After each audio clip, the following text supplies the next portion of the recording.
Did you know that over 1.4 billion people live in China? That almost 20% of the world population.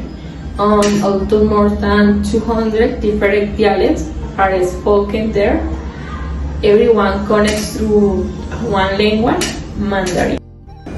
And here's the interesting part. China is one of the oldest civilizations on Earth, about 5,000 years of history, yet at the same time is one of the most modern and powerful economies today.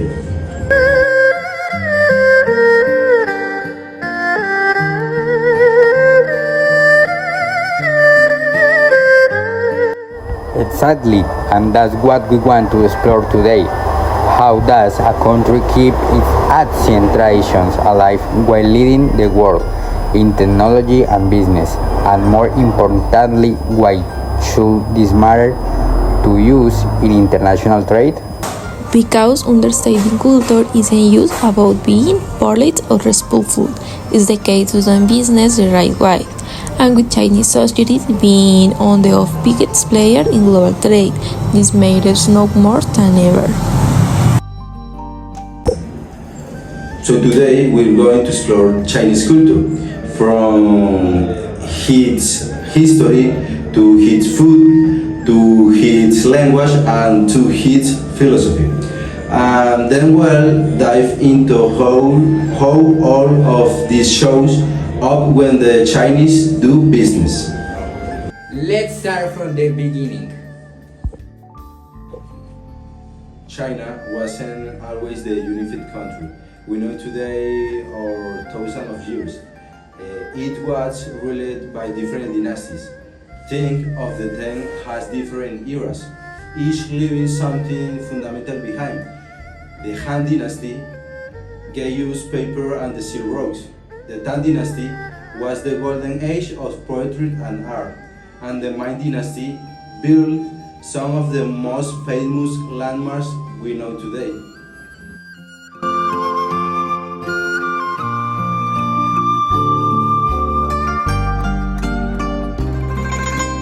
Like the Great Wall of China. Most people think it was built just to keep enemies out. But it's much more than that. It represents protection, yes, but also unity and strength. It's a symbol that still means a lot to the Chinese people.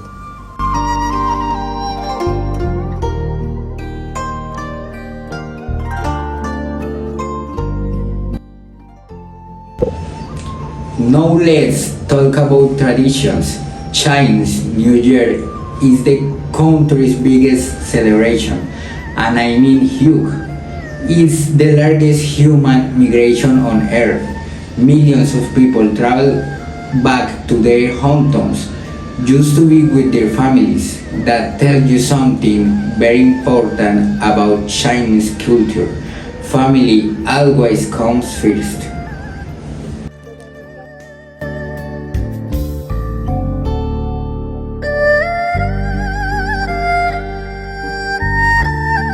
They also celebrate the Moon Festival, when families share monkeys and heap thanks for the harvest. Even in huge modern cities like Beijing or Shanghai, people still follow this tradition.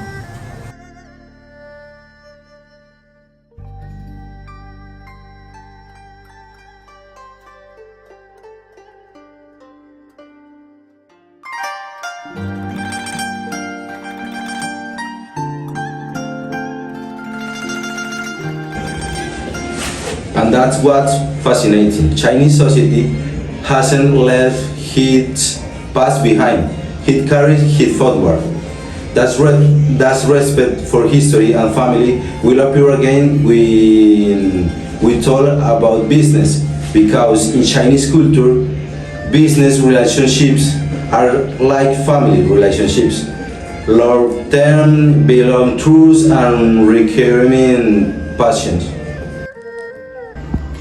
Let's talk about the language. Mandarin isn't easy. The same word can mean completely different things depending on how you say it. It's all about tone.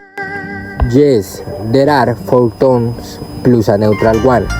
So if you miss of the tone, you could be saying something totally different. You might mean more but end up saying horse. That's why communication in Chinese culture is so careful. Words matter, tone matters. Everything has meaning. And the writing system is beautiful. Instead of letter, they use characters, each representing a full idea or concept. Calligraphy is considered an art. It takes patience, discipline, and balance. 3K values in China culture. So even their way of writing reflects how they think and life. That's powerful, and you negotiate with Chinese people. That's the precision and card shows in their contracts and agreements.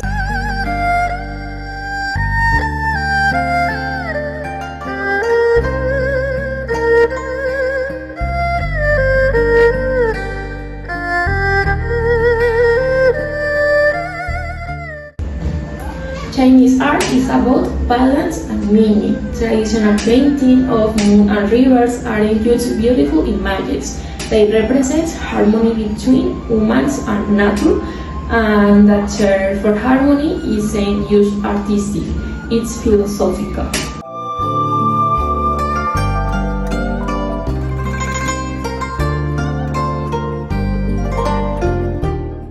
The architecture is incredible too.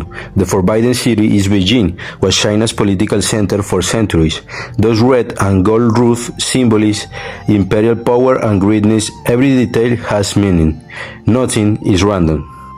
And of course, the food, Peking, duck, dumplings, tea ceremonies. Food in Chinese culture isn't just about eating. It's about sharing, connecting, and showing respect. When you share a meal in China, you are sharing culture.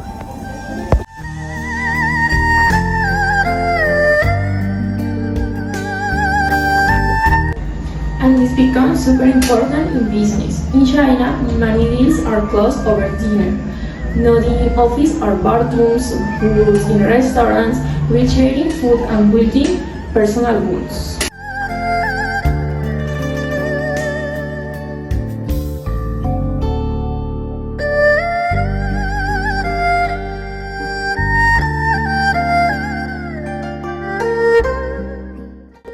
China is home to three main philosophies: Confucianism, Taoism, and Buddhism. Confucianism teaches respect for order, hierarchy, and family. Taoism seeks balance with nature. Buddhism promotes inner peace and compassion.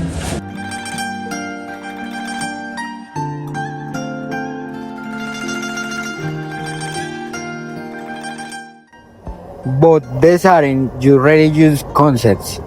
They shape daily life, patience, discipline, respect for elders, and harmony. And when you do business in Chinese culture, these values don't disappear. For example, the Confucian respect for hierarchy is seen in how Chinese companies are structured. The boss isn't just a leader but a respect authority figure. And Taoist harmony is reflected in how they avoid direct conflict and seek consensus. Everything is connected. Philosophy, business, relationships, you can't understand one without the others. Today, China amazes the world. Cities like Shanghai have some of the tallest and most modern skyscrapers. It leads in technology, innovation, and digital platforms. Alibaba, Huawei, TikTok, we all know them.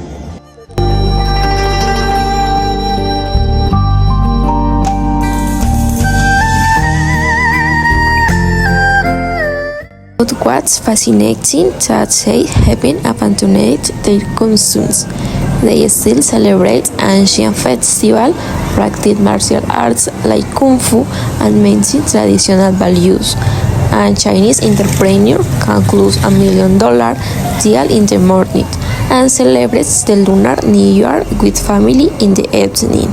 They've also become global cultural influencers through films, fashion, pop music, and apps like TikTok. China isn't just an economic powerhouse anymore, it's a cultural one too. This blend of tradition and modernity makes Chinese culture unique, and that's exactly what we must understand to do business with them. ¿A qué hora entrenaremos mañana? Audrey, no entrenaremos mañana. ¿Por qué no? UGB fan. GB fan. Significa, mucho de algo no es bueno.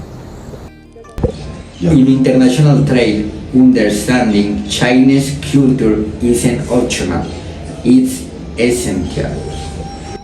Chinese people value hierarchy in meetings, certain arrangement, who speaks first, and how you address people. All of that sent message is you don't respect hierarchy. You start off on the wrong foot. And then there is Wansi. This word has no direct translation, but it means trust-based personal relationship and mutual support. In Chinese business, Wansi is every time, so there's no deal. Unlike in the West, real deals are quick, negotiations in Chinese culture are slow. First, they get to know you. They share meals with trust. Only after that comes the contract. And that makes perfect, since considering everything we have discussed, family importance, long-term relationships, Taoist patience, and Confucian discipline, business is used as a station of culture. Another key point is indirect communication. The Chinese rarely say no directly. They say things like it's difficult or we'll think about it. You have to read between the lines. Maybe often means no, and silence can mean disagreement. Now, let's look at a real example that shows all this. Starbucks in China. When Starbucks entered China in 1999, many thought it would fail. It's a tea country, but Starbucks realized they weren't selling coffee, they were selling a space for connection. They adapted, made their store larger for groups, added green tea and monkeys to the menu, and respected local culture. They also built guanxi partnerships with locals, hiring Chinese staff, joining community events. They become part of the culture. Today China is Starbucks' second largest market with over 6,000 stores, all because they understood that in Chinese culture, business is personal, cultural and long-term. These castiches sometimes crucial when you negotiate with the Chinese. It's not just about numbers or quick profits. It's about relationships, truths, and cultural adaptation. Chinese culture remains fostered in globalist world. It's not enough to understand economy. We must understand people, their values, and their history. For Colombia, China is our second most important trading partner in Asia, with huge opportunities in coffee, flowers, fruits, and mining.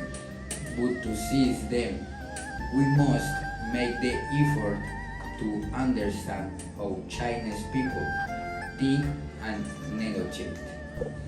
And beyond trade, studying Chinese culture teaches us about respect, patience, long-term relationships, and cultural diversity. Because in the end, international trade isn't just about exchanging products. It's about exchanging ideas, learning, and human values. Thanks for joining us on this journey through Chinese culture. See you in the next video.